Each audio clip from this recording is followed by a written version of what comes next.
So what happened? Petrol! Not very sophisticated. Well, it did the job. Is that the owner? 2 to 1.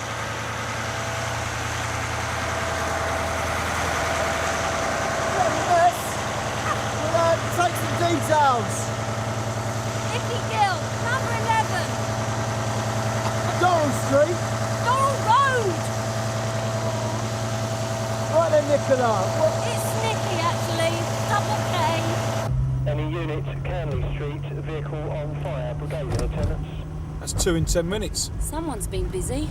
Sierra Oscar from 85. We'll take that one, Did you hear what I said? I know who did it.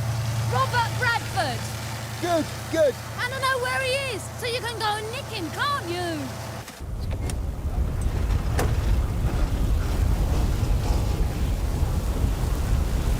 Hold on there a minute, can you? In case the tank goes up. Busy morning. You're not kidding. We've got another appliance on a car fire at Doral Road. Yeah, we heard it on the radio. Hey, hang on there a minute, love. We'll tell you when it's safe. Who's that then? She's called Iliadi. Oh. Any idea how this started? Petrol. Deliberate then. Looking that way. Morning. Gov, I'm off to Shadow Prison with the DCI. See if Paul Harvey will give us the dirt we need to nail the Fuller couple. Enjoy yourselves. Anything interesting? Just these 2 arson attacks first thing this morning, Gov. She won't spend all day banged up with her nonce. The Fuller's kids' statements are explicit enough, but Mum and Dad are still saying nothing. So we've got to rely on the word of a convicted child molester to make it stick. What did Harvey get? 3 years. Oh, not bad for indecent assault. Well, it isn't until you consider he could be out after 12 months and having a go at another kid. Well, at least his application to appeal's been turned down. That was always a long shot, sir. Father clutching at straws. Yeah, come in. Morning, Alan. Sir, the prison's expecting us at 10. I've got the tape. We're going to have to interview Harvey in a hospital. Somebody have a go at him? Sounds like it. Soften him up. Does Harvey know his appeal's gone down the tube? His father's been in, apparently. How did he take it? Badly by the sound of it. He said something this morning to one of our officers about a suspect, Mrs. Gill. Miss, that's right. Robert Bradford. Yeah, he's got a fish shop down the market. What makes you think it was him? Not think, I know. Did you see him near your car this morning? No. Has he ever made any threats? Yes, he has. Well, what over? We fell out over something. Anyway, I didn't have to see him strike the match to know that was Bradford.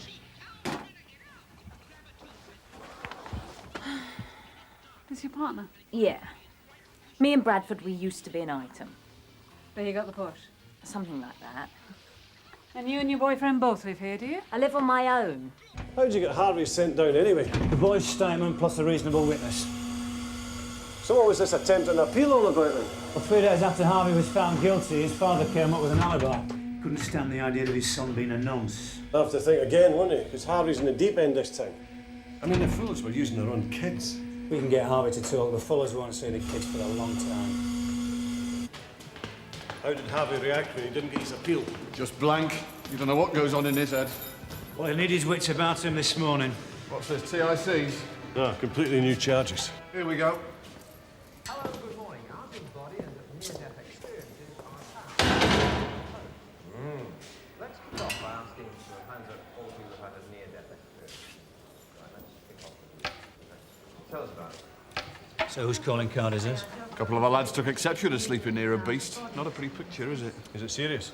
Unfortunately, no. All superficial. Any repercussions? No. Deal with it all internally. So, Paul, we meet again. Too bad about the appeal. Donna, you got anything on Robert Bradford? Oh, I'll have a look. Picture Nicky's got of the boxer. My partner? Sure, I've seen him before. Robert Bradford. What you got? 12 months suspended, receiving. Anything else? No, that's all. Who's the other one with the torch car? Mrs. Iliadis.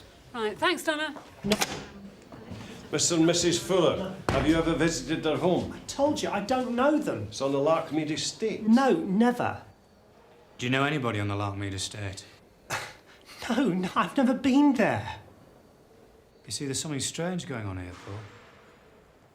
This couple, Mr. and Mrs. Fuller, who you said you never heard of, their children say that they know you. Well, they must be confusing me with somebody else. On the contrary, they say they know you very well. They also say that you visited their home on a number of occasions. That's not true. It seems that you share an interest with Mr. and Mrs. Fuller. I've never heard of them. I don't know them. Well, let me tell you about Anthony and Patricia Fuller, Paul. They're in police custody at the moment. They've been charged with serious sexual offences.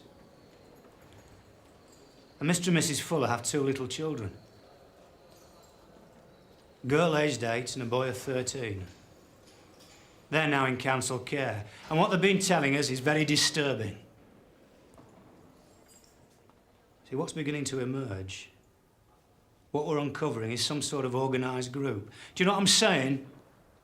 A group of which you were an enthusiastic member. No. No. I didn't expect anyone this soon. I was upstairs asleep. Next door called me. The house was on fire. I've got the documents around here somewhere. Was the car locked, Mrs. Ellis? Oh, I think so. Do you know a Nicky Gill? Gill? No. Why? Was she the one who did it? What about Robert Bradford? No. Keeps a fish shop. No. Never touch fish. Upsets my stomach. I don't know where he keeps them. More trouble than it's worth locked out there. I told him to get rid of it. So it's not your car then? Jamie's my youngest son's. Is he at home? No, he's away at the moment. What's that, work or holiday? No, Which one's he then? that one. Can we talk to him? He's in Chadwell. Got 9 months. All he did was get into a pub fight.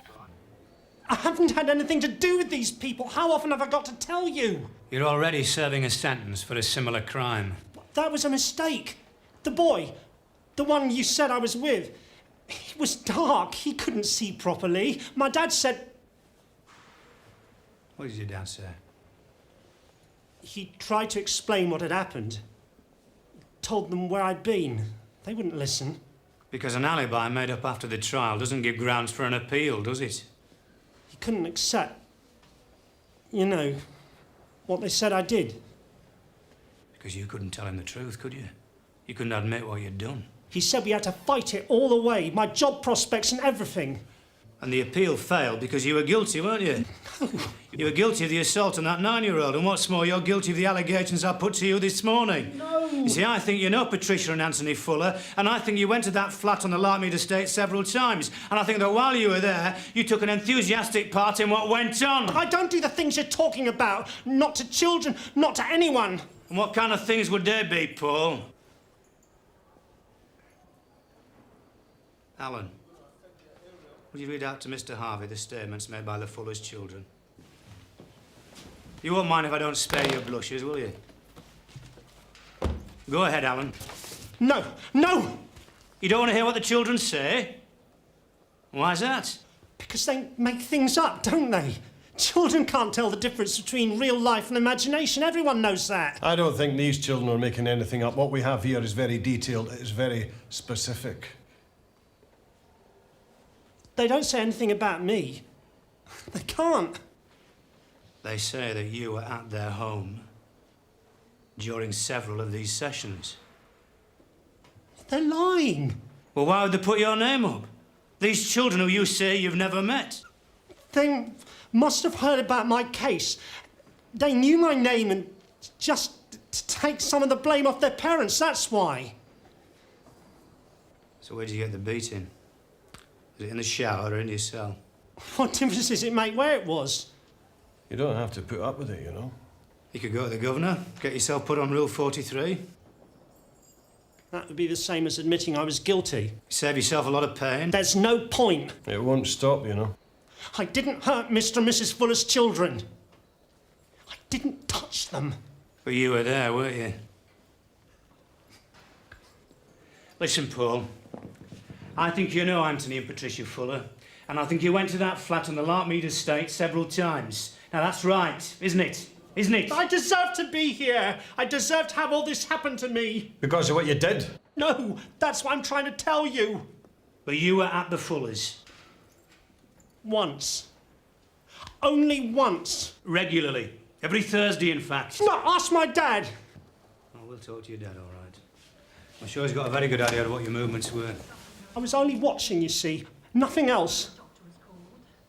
That's why I'm being punished. Not because of what I was doing. It's because of what I wanted to do. Pathetic when you see them face to face. I bet he didn't look pathetic to the fullest kids. Wonder if his father's going to try and give him an alibi again. Let's just hope he hasn't got a weak heart. Excuse me. You governor about? Robert! What's up? Police officers, Mr. Bradford. Can we have a word? Yeah, if you don't mind getting your feet wet. This way.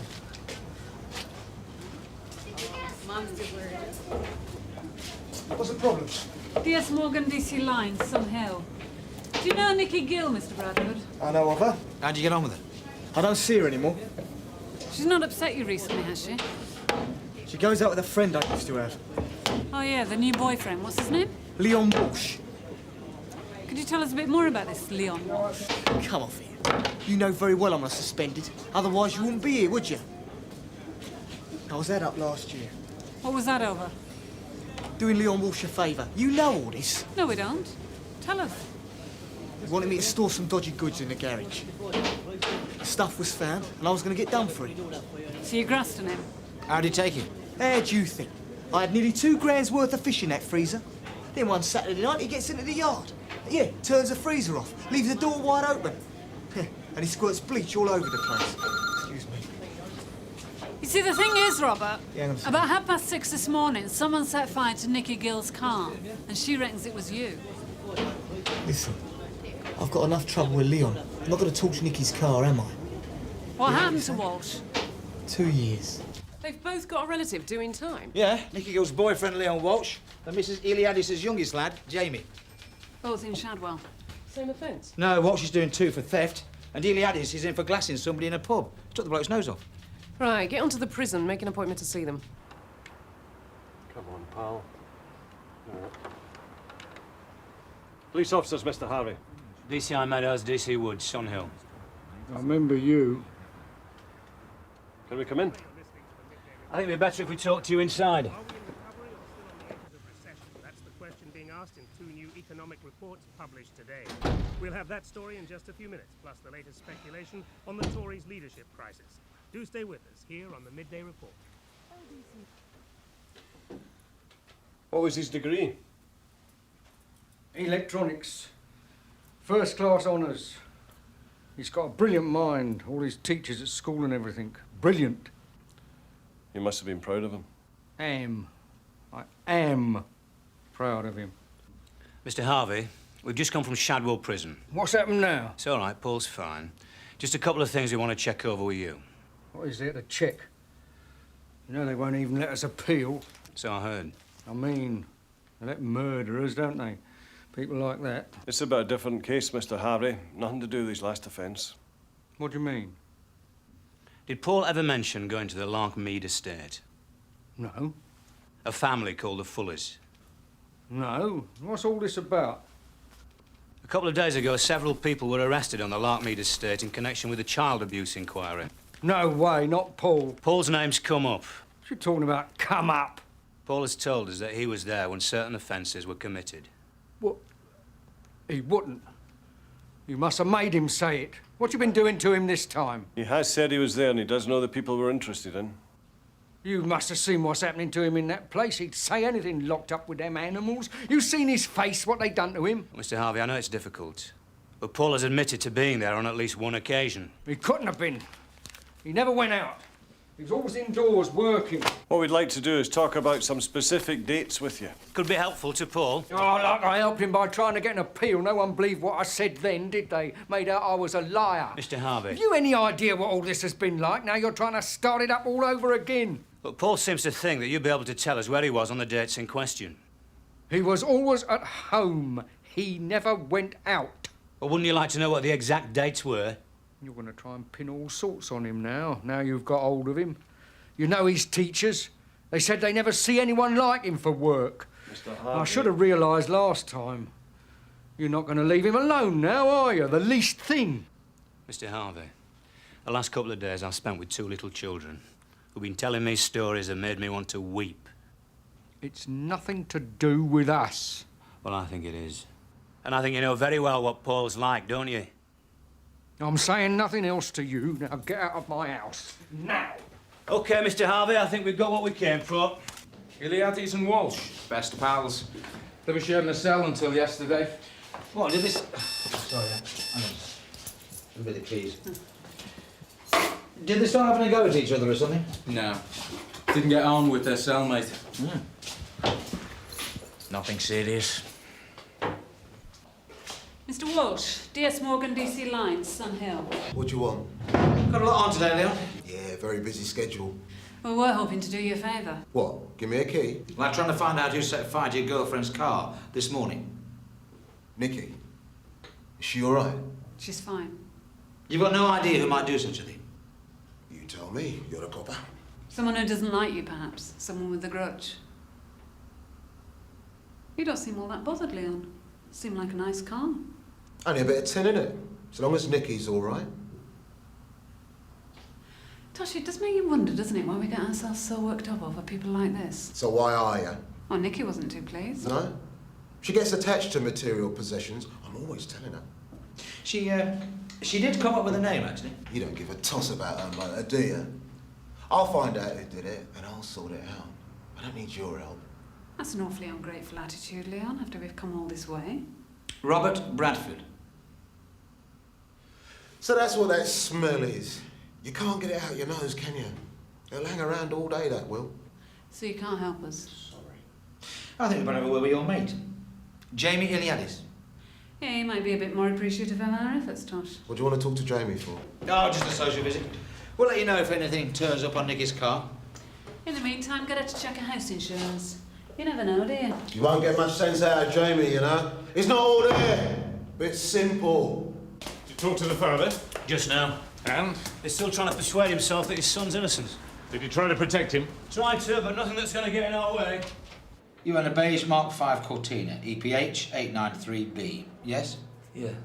It's not on the road, though. It's at me mum's. Was, Jamie. Someone set fire to it about 6 o'clock this morning. You're joking. Afraid not. Know anyone who might want to do that? Hold up. What about my motor? Forget the car, Jamie. The car's had it. You'll be all right as long as you're insured. Unbelievable. Do you and Leon have any enemies in common? No. Or did Leon ever talk to you about his enemies? Probably, yeah. I don't know. Look, what about me stereo? Well, did he or not? I think so. Something to do with the freezer. I can't believe it, you know. Why would anyone want to do that to my car? They've got to be sick, haven't they? I hear that you and Leon have been split up. What was that in aid of? Put some nonsense in with us. That upset you, did it? Upset Leon? You don't want one of them looking at you while you're asleep, do you? Who was it? Paul Harvey. Whose idea was it to sort him out? I don't know. Easy, was it? Well, no one tried to stop us, did they? Did Harvey make a complaint about the assault? No, but his father was up in arms about it. Door 4. We'll stick his son in another wing when he gets out of the hospital. Not that that'll make any difference. What time did you interview Mr. Harvey, Gov? About 12. How did he seem? Confused. Well, he's the only person with a grudge against both Walsh and Iliadis. Taking the law into his own hands. Yeah. Tell you what, Joe. When you bring him in, give me a shout. I'd like to talk to Mr. Harvey myself. Oh, and Joe, take it easy with him, will you? Mr. James Harvey. DS Morgan, DC Lines, Sun Hill. Sorry to trouble you for the second time in one day. But do you mind if we come in? Thank you. Would you mind telling us where you were between 6 and 7 o'clock this morning, Mr. Harvey? Here. You weren't anywhere near Doral Road? No. What about Gatley Street? I don't know where that is. Mr. Harvey, do you know Miss Nikki Gill? She lives in Doral Road. No. What about Mrs. Marjorie Iliadis? I never heard of either of them. Well, both these people were the victims of arson attacks this morning.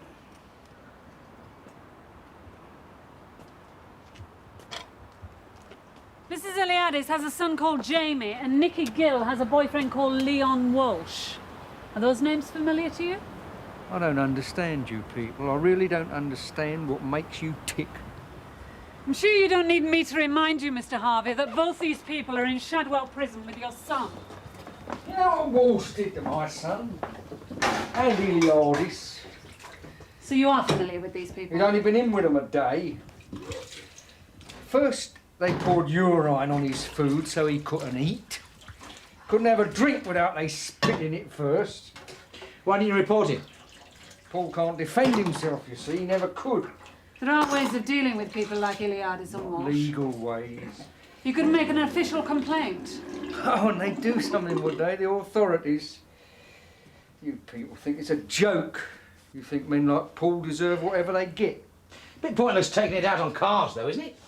Animals like that. Want to have it done to them, see how they like it. How did you find out where they lived? Well, Iliadis was in the phone book. What about Nicky Gill? Walsh had a letter to her in his cell. Paul can't fight, but he can read. James Harvey, I'm arresting you for criminal damage. You do not have to say anything unless you wish to do so, but what you say may be given in evidence. Ray. Oh, sir. I'd like to have a word with one of your prisoners, Mr. Harvey. All right, I don't think Joe and Tosh have finished with them yet, sir. Won't take a minute. All right. You should have told Paul to go for segregation straight away. He'd have been a lot better off in the long run. You read about these cases when people have been locked up for something they haven't done. Every day it's in the papers. When do you think Paul's one of those people? He'd been punished twice, wasn't he? Once by the court and by Walsh on the other one. That can't be right, can it? No, it's not right. I feel so helpless. Is that why he went out this morning with the petrol? He'll have no one now, will he? I shall be charging him with these new offences, Mr. Harvey. I guess you would. So what about these dates we were talking about? I don't want to talk about dates. So you won't be making a statement? I don't want to know what Paul's done. I don't want to know when he did it. So you won't be providing him with an alibi, then? No. Not now. You sit there night after night, you start asking yourself if it's you. Was it something you did that made him like it? Should have seen the way he used to work. Every night. Wouldn't give up, not like some of them. Well, don't forget, if there's anything you want... I would like to see him still. See if he could tell me, you know, why it was he did it.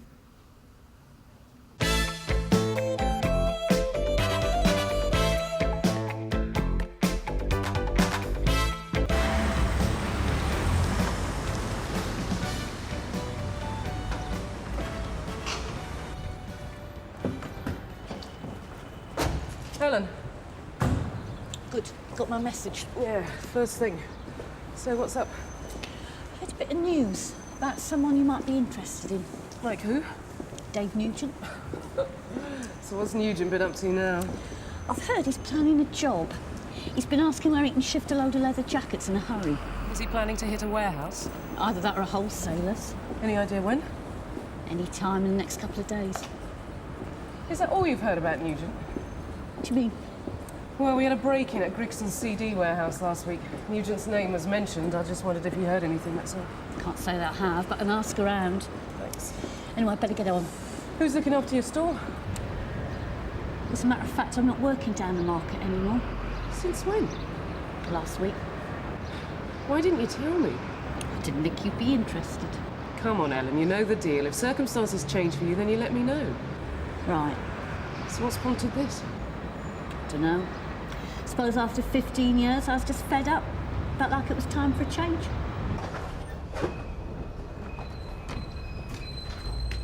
Phillips, WPC Page, PC Loxton, Sun Hill. What's going on? Well, I was due to drop my normal delivery off at Harper State, but when I got here, the place was all locked up and no one was answering. What time they normally open? 8 o'clock, and there's always someone here.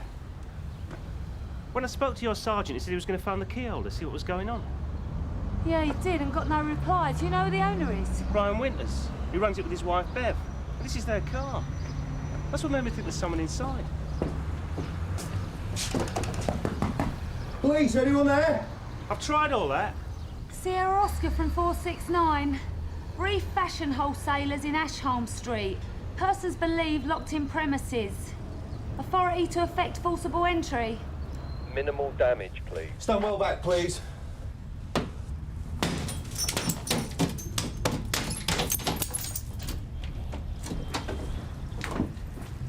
Polly, in here. Are you all right? Can you hear me, mate? Yeah. Is he going to be all right? I think so, yeah. Are you Mrs. Winters? Yeah. Is that your husband? Yeah. What happened? This bloke drove up, asked Brian for directions, and then he pulled a knife on him. Then what happened? He got him inside, Oscar from 316 and then he receiving. went for him. Go ahead, Steve. Just for a few Ambulance leather required. jackets. 47 This bloke, can you Ashholm remember what he Street. looked like? One male, unconscious. Tall, big. Steve. That's it, really. Yeah, well, someone's had a right go at him. I know. Bastard! All right, Brian? Yeah. Thanks. Mr. and Mrs. Winters. That's Yeah. right. D.I. Johnson, D.S. Gregg, Sun Hill. We'd like to ask you a few questions about the burglary this morning. Can you tell us what happened? Well, we got into work about 7:05, and this bloke drives up in a white van and wants to know how to get to the home care centre. So I go over to the van, give him directions. He pulls a knife on me. What did you do then? We went inside. He tells me to empty the safe out, so I open it all up, and he just goes to me like some sort of madman. Can you remember what he looked like? Right, well, about 5'7", 5'8", I'd say. Sort of skinny build. And maybe late 20s, early 30s. It's not a kid anyway. Only, Mrs. Winters, when you spoke to WPC Page, you seemed to think the man was fairly tall, heavily built. Yeah. Well, that's how he seemed to me. The general impression I got. Anything else you can remember? No. Sorry. Any idea what was taken? 100 ladies' black leather jackets. Worth how much? About $7.5 grand. And another 1,500 from the safe. Right, thank you. That's been very helpful. Thanks. What do you reckon? Dave Nugent. It's got his MO written all over it. Well, Brian Winter's description was certainly a match. Not the wife's. What do you make of her? Not sure. I also got a tip-off this morning. Oh, yeah? Seems our friend Nugent's been putting feelers about where he can shift a whole load of ladies' leather jackets in a hurry. You reckon this tip-off's pretty sound, do you? 100%.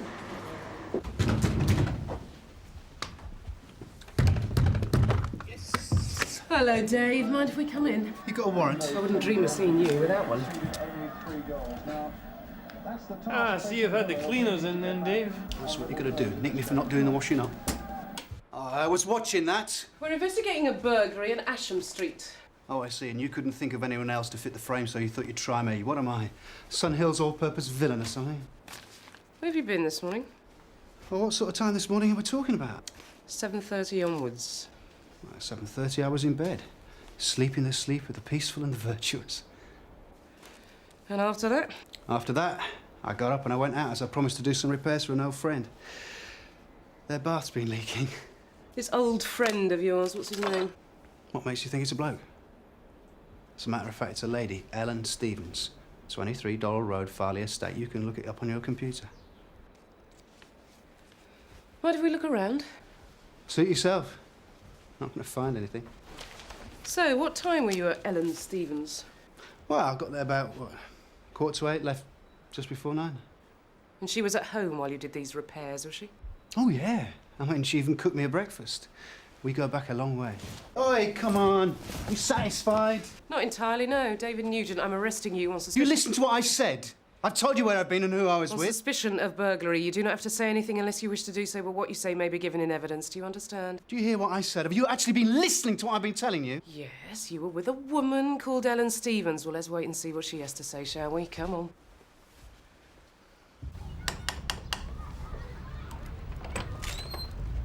Hello, Kim. What are you doing here? I need to talk to your mum. You can't. We're due down the antenatal at 12. Yeah, well, this won't take long. What's all this then? Somebody moving? No. Just having to clear out of Dad's things. I thought it was about time I got rid of Stan's old clothes. I mean, he's hardly going to come round here for them when he gets out. So what's going on? She says she wants to have a quick word. Do you want me to stay? I'd prefer to talk to you on your own, Helen. It's okay. Mum and me don't have any secrets, you know. Probably best if you go then. So, when's a happy event, Kim? What happy event's that? Well, I suppose it's one way of keeping you out of trouble, eh? You reckon? See you later. Do you want a cup of tea? No, thanks. Ellen, how well do you know Dave Nugent? Not at all, really. Used to be a big mate of Stan's before he was sent down, but these days the only time I ever see him is if I happen to be in the pub with Kim. Why'd you ask? When did you see him last? Yesterday. Where was that? Well, down the Tamworth Arms. And have you seen him at all since then? No. That tip-off you gave us was pretty accurate. We had a burglary this morning, fashion wholesalers, Ashholm Street. Only when we spoke to Nugent, he said he was round here. Well, he's lying. I was with you first thing. Nugent also seemed to think that you and he were old mates, that the two of you went back a long way. Oh, yeah. That hard up for a woman, is he? Well, come on. I wouldn't have thought I was exactly his type. So why would he give you as an alibi? Well, maybe you should ask him that. Oh, come on, Ellen. Someone like Nugent doesn't just pick a name out of thin air.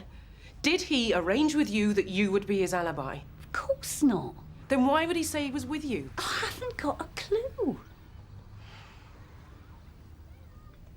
How did you hear about this job? I can't say. That doesn't answer my question. Where did you get your information from? I heard Nugent talking to this bloke in the Tamworth Arms. Do you know his name? No, I've never seen him before. What did he look like?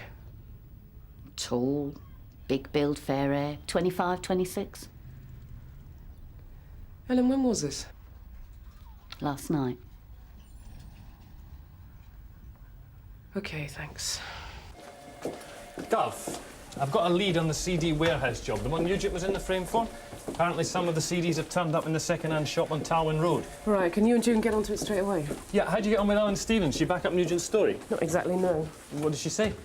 She gave me a couple of leads I want to follow up before we talk to Nugent. Anything I can deal with? Not right now, no.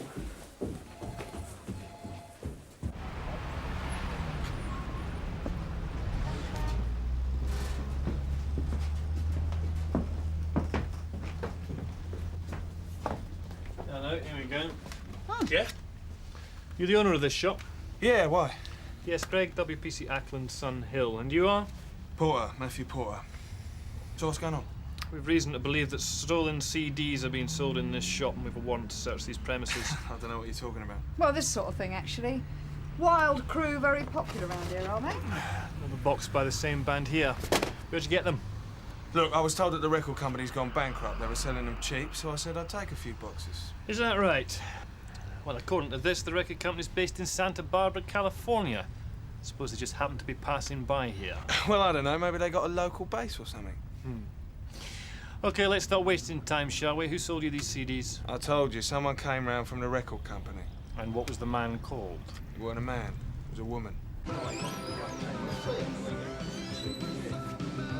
Hi, can I have a word with the landlord if he's around, please? Who wants him? Detective Inspector Johnson, Sun Hill. I guess you want to talk to me then? Do you know a Dave Nugent? Yeah, I know who you mean. Was he in here last night?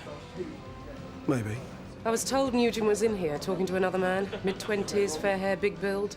Ring any bells? Can't say that it does. What about some of Nugent's mates, people he drinks with? Nah. Look, the last time Dave Nugent came in here was Sunday lunchtime, not last night. And he wasn't with a bloke, he was with a girl, having a bit of a barney. All right? This girl, do you know her? Know her? Ha! She's been barred from half the pubs around here for picking fights. She's called Kim Stevens. Thank you so much. How you getting on with Nugent? Slight problem, actually, sir. Can we have a word? Yeah, sure. Come in. Take your seats. I got a tip-off this morning about this job on Asham Street. The problem is Nugent's given my snout as his alibi. How'd you meet her? Her husband was in the frame for armed robbery. She helped to send him down. Oh, no, that was it. Have you spoken to her? Yeah. According to her, she has no idea why Nugent would give her as an alibi. And you believed her? Well, given her past track record, I didn't totally disbelieve her. Until I found out that her daughter, who's pregnant, has been seen with Nugent. Also, you remember the raid on Grigson's warehouse? Yeah, the one you've been questioning Nugent about. Yeah, some of the CDs have turned up in a second-hand shop in Towin Road. Now, apparently the owner claims a woman brought them in and the description matches my snout. Do you reckon her daughter's pregnant by Nugent? It's a possibility. Well, that could be it, then.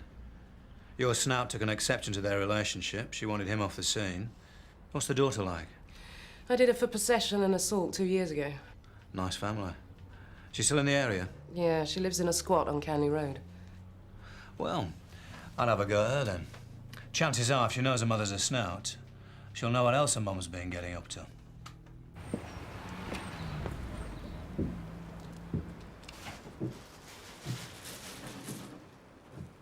Who let you in? You moving out? None of your business. I asked you a question. I'm going back to my mum's. Really? Ellen didn't mention anything about it this morning. I didn't realise that was part of the deal. That she had to tell you what I did as well. I haven't finished yet. Why are you moving back to your mum's? I thought you couldn't wait to be on your own. Would you bring up a kid in a dump like this? Can I go now? Not yet.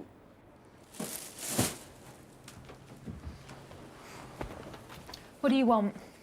Tell me about Nugent. What about him? Anything. Well, he's a conceited jerk and a complete waste of space. Do you want any more? Ah, yeah. Heard you two had a bit of a bust-up. Sunday lunchtime, Tamworth Arms? No. Even you can do better than that. Is Nugent the father of your baby? Are you joking? Do you really think I'm that desperate? I was telling him to leave my mum alone. Why's that? Because she's sick of him walking all over her. Is your mum seeing Nugent? My mum had a one-night stand with him 2 years ago. Only Nugent, being the jerk he is, seems to think that he's done her some kind of favour and that she ought to be so grateful that any time he wants someone to do his dirty work, she'll come running. So I was telling him that she's had enough. So, did Nugent ask Ellen to sell some CDs he nicked from Grigson's warehouse? No. Only a woman matching the description of your mum sold 6 boxes of bent CDs last week. Well, it weren't her. He asked her to do it, but she told him to get lost. Why? I thought she always did his dirty work. Why not this time? Because he's got another woman. Do you know her name? Just her first name. Bev.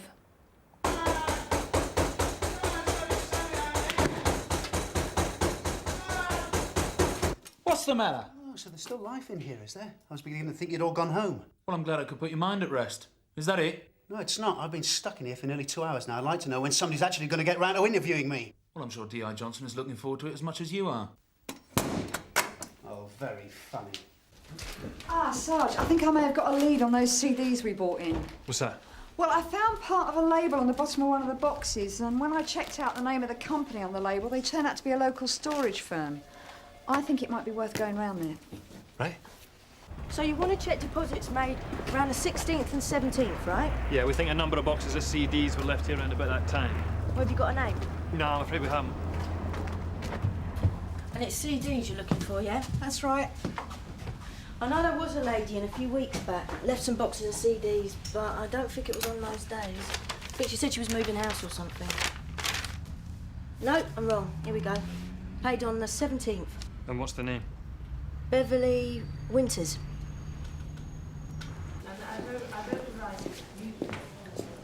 Hello, Mr. Winters. Have you found who done it yet? We've got a pretty good idea, yeah. Beverly, could we have a word with you outside, please? Well, I'm not going to be able to tell you anything new. Won't be a minute.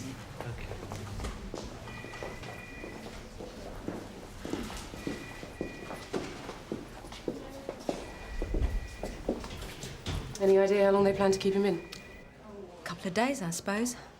Depends how he gets on.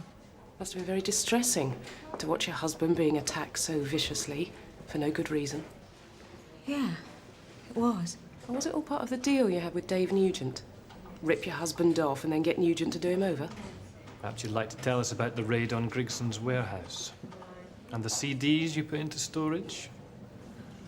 When did you get him? We brought him in 3 hours ago. And he's been saying it was my idea to do Brian over. The minute he started talking about doing this job, right, I said, Dave, you've got to promise me one thing. That no one gets hurt in all this. And he's all blind. He just... Get the jackets, get the money, straight in, straight out. How did you meet Dave Nugent? At a club. It was my sister's hen night. Dave was in there with his mates and we just got talking. Did your husband know you were seeing someone else? No.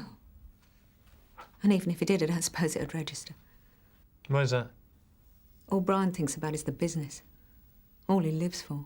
So your marriage has been going through a bit of a rocky patch. I wouldn't call it rocky. I mean, rocky makes it sound almost exciting. Like, you know, we actually bothered to have rows. And Dave Nugent seemed exciting. You don't have to patronise. I mean, come on, I'm 44, you know, not 16. Dave was desperate for me to leave Brian. It was like, you know, right from the start, he wanted me to move in. But like I said to him, we're neither of us kids. If I leave Brian, how are we supposed to manage? So he said, OK. If that was all that was stopping me, I'd sort something out. So you decided to rip your husband off? Dave said that if we set it up right, no one would lose out. That Brian could claim on the insurance and we'd make enough of it to get away. And he also said that under no circumstances would Brian get hurt. Do you know what Nugent was planning to do with the leather jackets? Some mate of his was going to buy them later on today. I don't know who. Any idea where he was storing them in the meantime? No. So, what were you going to do once he'd sold the jackets? I was supposed to be meeting him 9 o'clock tonight. Bags packed. Ready to go. Mind you, even if you hadn't turned up, I wasn't going to show. I mean, if he could do all that to Brian, how long was it going to be before he'd start on me?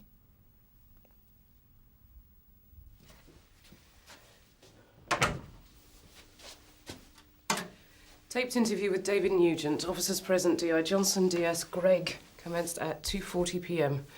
I must remind you that you were still under caution. Oh, I'm glad to see you finally made some time to slot me in. Where were you between 7 and 8 this morning? Oh, I don't believe this. I mean, has anybody actually gone round to Helen Stevens and checked with her where I was? Oh, yes, we've talked to her. We've also talked to another friend of yours, Beverly Winters. She happens to have made a full statement about your joint involvement in the raid on Grigson's warehouse and the break-in this morning. I don't know what you're talking about. I don't know any... What's her name? Beverly Winters? Oh, do give it a rest, Dave. Beverly's already told us more than enough to send you down. Seems she wasn't too impressed by your caveman antics this morning. You say you've spoken to Helen? That's right. She must have told you where I was this morning. You do expect a great deal of loyalty, Dave. Especially after dumping Ellen to go off with Beverly and then rubbing her face in it. Has Helen made a statement? She said she hadn't seen you since yesterday evening. Anything else you think we should know about? Yeah. What's that, then? Well, before you start getting sorry for poor Mrs. Stevens, I think you should go round and have a chat with her. And this time get a good look in her back bedroom.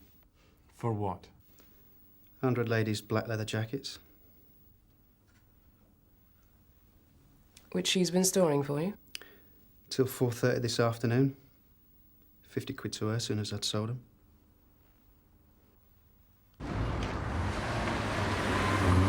It's Kim, Ellen's daughter.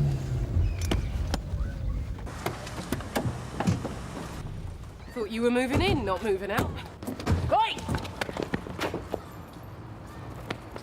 Very funny. Mind if we look in the van? You mean I've got a choice? No, not really. What's this then? We're going into the rag trade. Gonna start up our own business. Oh, yeah? If this business is all above board, why did you run as soon as you saw us? I don't know.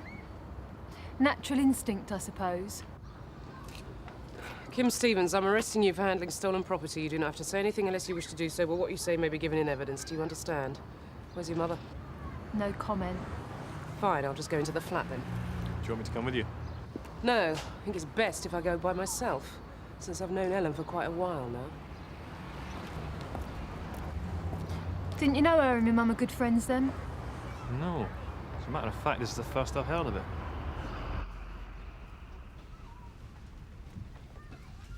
Going somewhere nice? I thought I'd pop down to Ilford to see my mum now I'm not working and everything. Don't lie to me, Ellen. We've just seen Kim outside loading the van with the leather jackets I believe you were holding for Dave Nugent. What's he said? No wonder you were so keen to see me first thing. He must have known as soon as he'd given you as an alibi, I'd pull him straight in. That'd leave the coast clear for you and Kim to disappear with the cash and the jackets. You made a right fool out of me. I saw an opportunity and I took it. Simple as that. Yeah, and took me for a nice little ride in the process. Well, join the club. What is it? Just wondered if you were ready to come back to the nickname. Yeah, just about finished here. Helen Stevens, I'm arresting you for handling stolen property. You do not have to say anything unless you wish to do so, but what you say may be given in evidence. Do you understand? Of course I don't count, do I? Just there to be used. I know the feeling.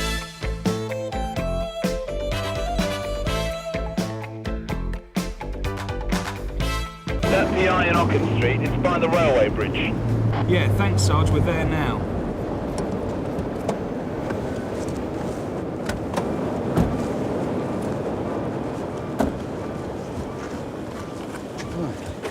You all right, mate? I think so.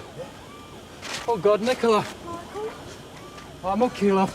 It's Oh, okay. Michael, It's okay. Michael. Okay, take it easy. You all right? Yeah, I'm fine, honestly. I've called for an ambulance. Okay, sir. How about you? You okay? Yeah, you got these stitches here. Sierra Oscar 595 receiving. Go ahead, Tony. This PI in Oakham Street. Can you just confirm that the ambulance is on its way? Received. Do you need any assistance? No problems. One vehicle only. What a mess. Did you see what happened, sir? Well, I saw the car hit the wall, yes. Right, we're going to need your statement. Can you hang around? Yeah. It's like you had a lucky escape, sir. Yeah, you could see that. So what exactly happened? Kind of lost control. There you go, sir. Thanks. Did you see what happened? It came right past me, up on the pavement. I had the shock of my life. What's the matter with her? Are you all right, love? Yeah, I'm a bit shaken up. Just take it easy. Sit down, eh? Ambulance is on its way. It's all right, Nicola, it's just a shock.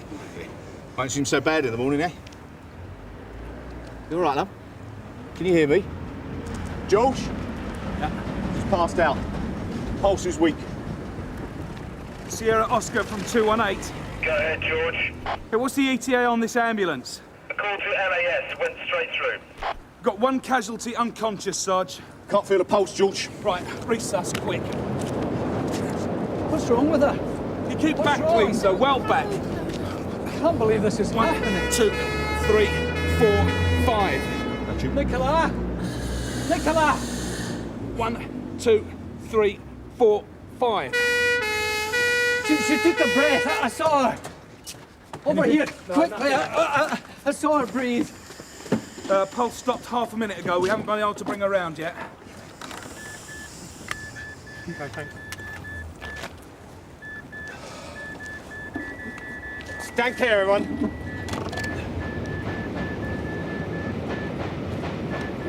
And again. And clear. Okay, let's get her on the ambulance.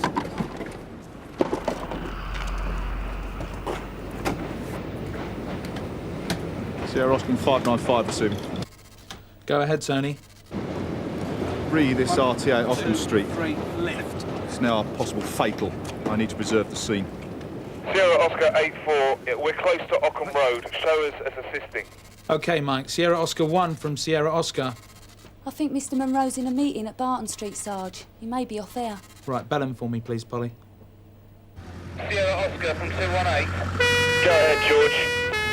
I'm on my way to St Hughes with a casualty. ETA 2 minutes. Things aren't looking too good.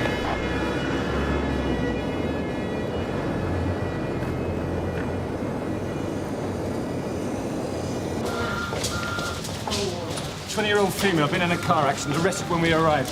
Poor colour, she said full arrest protocol, in VF, and we attached the monitor. Wait here, please. It's up to them now, see. Come on.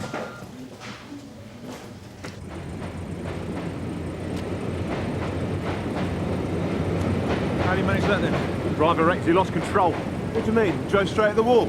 Next thing, the girl just keeled over.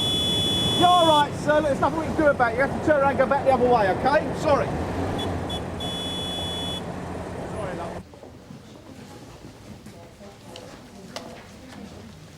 Mr. Sturridge, Yes, how's Nicola?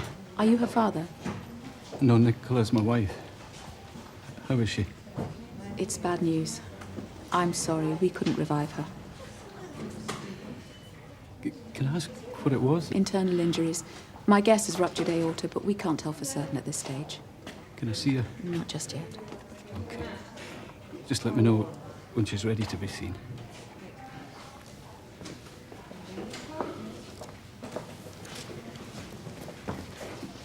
Sierra Oscar from 218. Go ahead, George. Yeah, the accident at Ockham Street is confirmed as fatal. The dead woman is Nicola Sturridge, 20 years old. Address 13 Caney Street. Driver is her husband, Michael Sturridge. Okay, I'll notify Mr. Munro.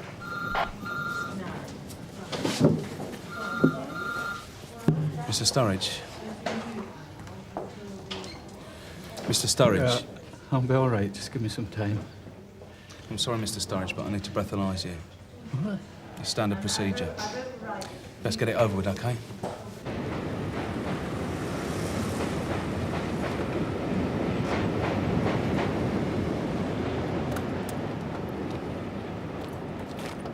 Sierra Oscar 1 from 218. What have you got, George? Yeah, the breath test was negative. He still hasn't said anything about the circumstances of the crash. Okay. Tony? Sir? Any other vehicles involved? No, sir. Witnesses? This lady here's Sir and Lieutenant. Hello, I'm Inspector Monroe. You saw the crash? Yeah, the car missed me by a couple of feet. And what did you actually see? I wasn't looking at the road, I was just walking along. Next minute, I see this car smashing into the wall. And how fast was the car going? Couldn't say. The whole thing was over in half a second. Look, I know this sounds selfish. What? I'm supposed to be at a friend's house. All right, you can go. But we'll need you to come to Sun Hill Police Station to make a formal statement. I'll call round tonight. Is she dead then?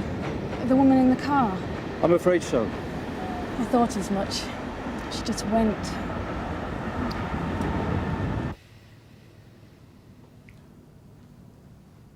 Mr. Sturridge?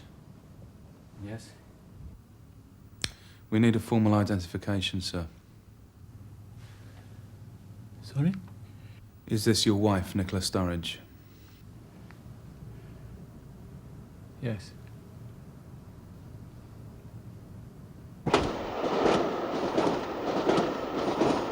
I was just coming down this way when I saw the car barrelling onto the pavement about 10 yards or so in front of me.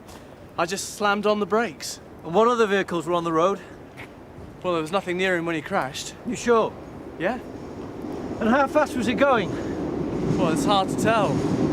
By the time I saw him, he was already on the curb. He was about to hit the wall. Okay, thank you. Tony, we'll get some accident boards up. Turned up any other witnesses? No, sir. A few heard the crash but didn't see anything. I'm PC Anson, ARU. Inspector Monroe, Sun Hill. Yeah, I'll just take a scout round, OK? Look at the debris. Go ahead. I have to tell Nicola's mother. I don't know how I'll do that. Well, if you give us the details, we'll arrange for her to be notified. She hates me, you see. It would be worse if I told her. We'll take care of it. I can't believe the way it happened. She was walking around, talking, and then... That's the way it is sometimes, you know, with internal injuries. I mean, 20 years old, her life ahead of her. Take it easy. She's dead. And I come out with a few cuts, so that's great, isn't it, eh? I'm all right. Mr. Sturridge. I'm all right. Come on, careful. You're going to burst those stitches. What's the word from the witnesses? No obvious cause for the crash, and no one's sure if the car was driving fast or slow. What do you reckon? Sorry, I can't say anything just yet. Just a ballpark figure. How fast? Sorry, it'll take weeks to do the crash analysis, and I can't do anything with the tyre marks because there aren't any. Yeah, PC Stamp told me that. Surely there are some marks, though. Oh, sure. Just here. But not enough to be any use, though. And on the road itself... Yeah, no skid marks that I can see. And the scene's been well enough preserved, so that means he didn't brake. And a swerve would burn the rubber on the tarmac. Tony, what kind of state was the driver in? Pretty shaken. Not too bad in her. Did he mention having a fit or a blackout? I would have said so. Could be brake failure, then. Could be. Very bad driving. All I can say is, you better have a good story.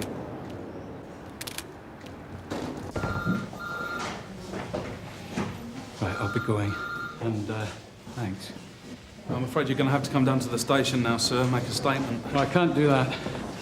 I don't want to make a statement. Not now. Not ever, in fact.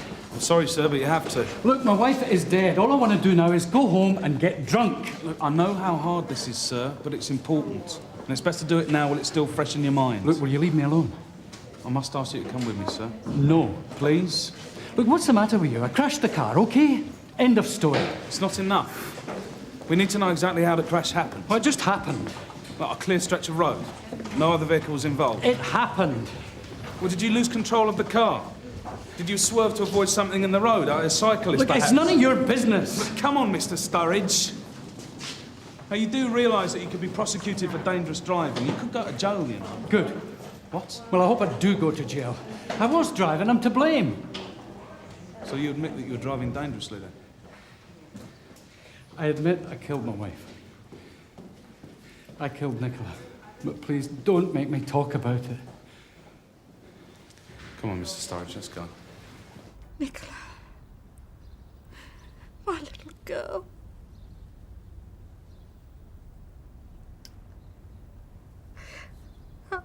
How did it happen? The car went off the road. Nicola died of internal injuries. Her husband was driving, but he survived the crash. He's fine, Mrs. James. Is there anyone I can get for you? There isn't anyone. My husband died 10 years ago. I'd rather be alone. That's what you want. It is. So, Michael was driving. First he wrecks her life. Now he's killed her. It's true what I say. I'm not denying that, Mrs. James. You see, she would have gone to college if it wasn't for Michael. But she threw it all away. Ended up working at a supermarket. On the till. He couldn't stop her going to college, could he? No, but she had to work to pay the bills. He lost his job at the school, Nicola's school. And was he a teacher? History teacher. I found out about the affair. He was sleeping with her. She was in his 6th form. It was disgusting. So, I made sure he was sacked. She's my daughter. I had to look after her. There's no justice. He lives. She dies. Should have been the other way round. Mrs. James, you don't really mean that. Oh, I mean it all right. After all, he wanted to die. He tried to kill himself a few months back because Nicola was leaving him. Isn't that pathetic? But he made a hash of it, just like he made a hash of everything else. You are sure it was an accident? Well, why shouldn't it be an accident? Why did Nicola leave her husband? Was he violent towards her? Not violent. He was possessive. He stifled her. Mrs. James? Is there something else you want to tell me? No. No, there isn't.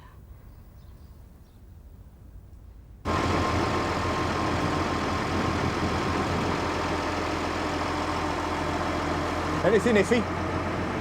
Nah, nothing obvious. OK, take her away. I don't think the brakes failed. How do you reckon that? Intuition. Oh, yeah. Prefer science myself.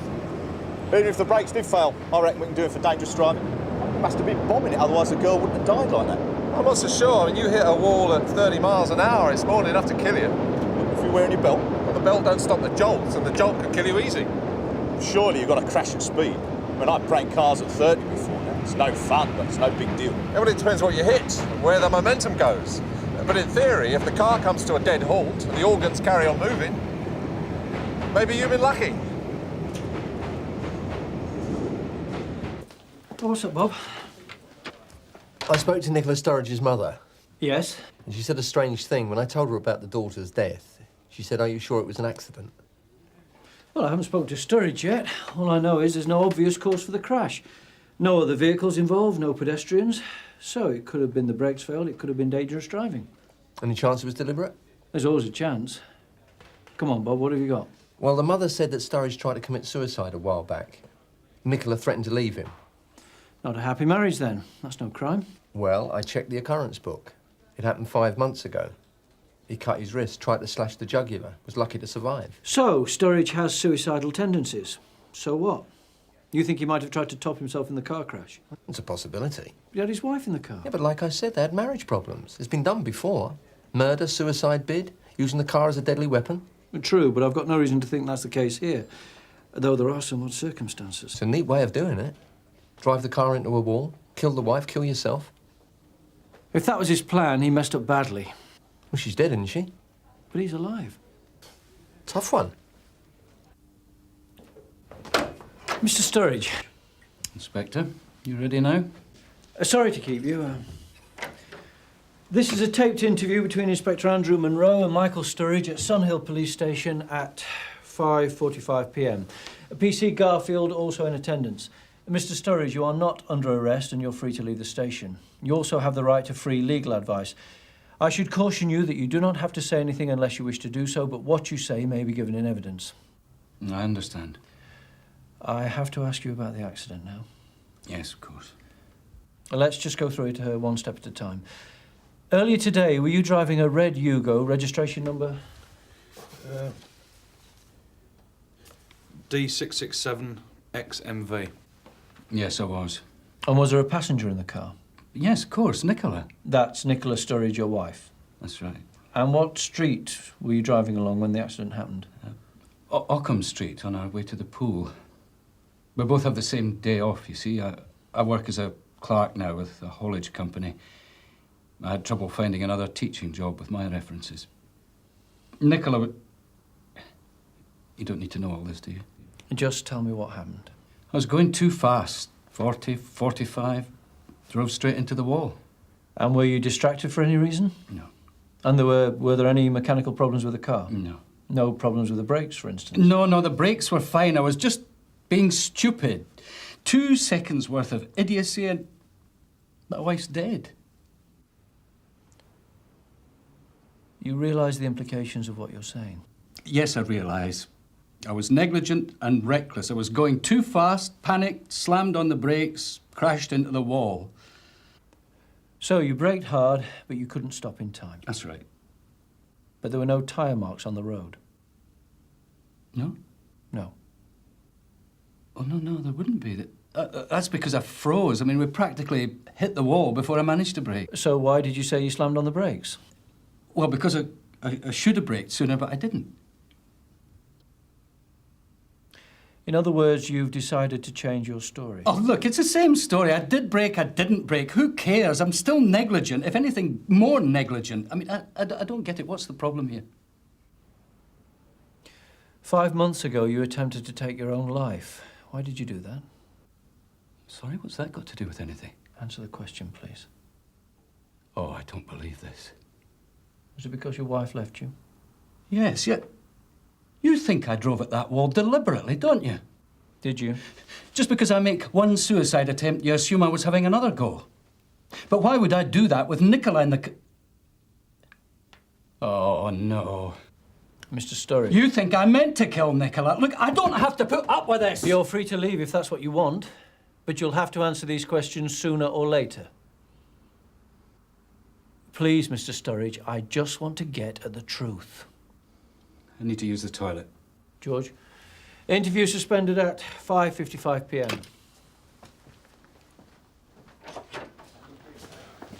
This way, Mr. Sturridge. Mr. Monroe still in there? Yes, he is, Sarge. Right.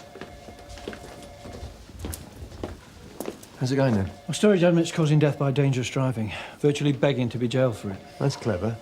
Well, it lets him off the hook for the murder charge. There's still no evidence for that, Bob. Mr. Sturridge, I'll be with you in a minute. Lovely young thing she was. I don't know what she saw in him. There's no accounting for taste. Is that for you then, Gary? Thank you. If you ask me, it was bound to end in tears. Middle-aged man and a young girl. Oh, I don't know. Talking about Mr. Monroe's job. That's right, Sarge. What do you reckon? Did Sturridge do it? It makes you wonder. Didn't shunt, didn't skint. How else would he come to tote the cop? Maybe he fell asleep at the wheel. Or maybe they were, you know... Get a grip, Gary. But seriously, if you're going to kill someone in an RTA, why do it in a nice quiet road like Occam Street? Why not drive onto the dual carriageway and hit the barrier at 90? Too many cars and it's too dangerous. So, he obviously didn't care who he killed. Maybe he did care. Maybe it was only his wife he wanted to get rid of. On the other hand, should have seen his face when she stopped breathing. I loved my wife. I could never hurt her. I could never kill her. After what she did for me. What? What did she do? She saved my life. I lost my job, you see, at the school. All my savings went to my first wife, so Nicola gave up her college place and went to work in a supermarket. What Nicola and me had was Special Inspector. You have to understand that. So what went wrong? Well, nothing. Must have been something. Otherwise, she wouldn't have threatened to leave you. She kept seeing other people. That was the problem. I asked her not to, but she insisted. You mean she was having affairs? No. But she was always going around with kids her own age. It's natural to want to have friends. Well, she had me. That should have been enough. But she didn't see it that way. Walked out a couple of times. Went to stay with her mother. That was a bad idea. She just soured her against me. Then one day... One day what? Nicola said she was going to move out permanently. So that night, I slashed my wrists, tried to cut my throat. When Nicola came home, she found me. And saved your life again. If you like. I wasn't bluffing. I meant to do it. But I survived. Nicola said she would stay. So my divorce had come through, and we got married. You got married after the suicide attempt? Yeah. In the registry office. Seemed the right thing to do. Nicola's mother wouldn't come. Not much of a basis for a relationship. Well, it worked, though. After we got married, we were happy. Oh, we still had problems, but we could have been happy. Could have been all right again. You were jealous, yes? I was a bastard. Couldn't believe she really loved me. Kept goading her, asking her why she didn't find somebody better. And whenever she said she was going to leave me... What did you do? I threatened to kill myself. Emotional blackmail. Disgusting, isn't it?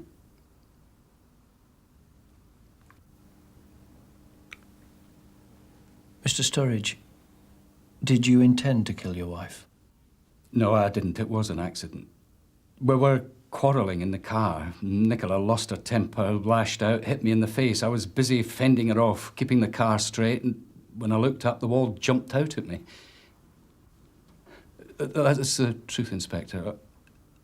If anyone's to blame for the accident, it was Nicola. But I wasn't going to tell you that.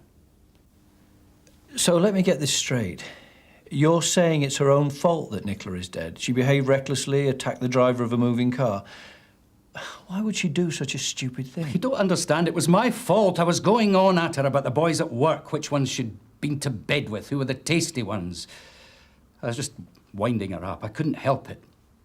She went berserk, started slapping me in the face, calling me names, screaming.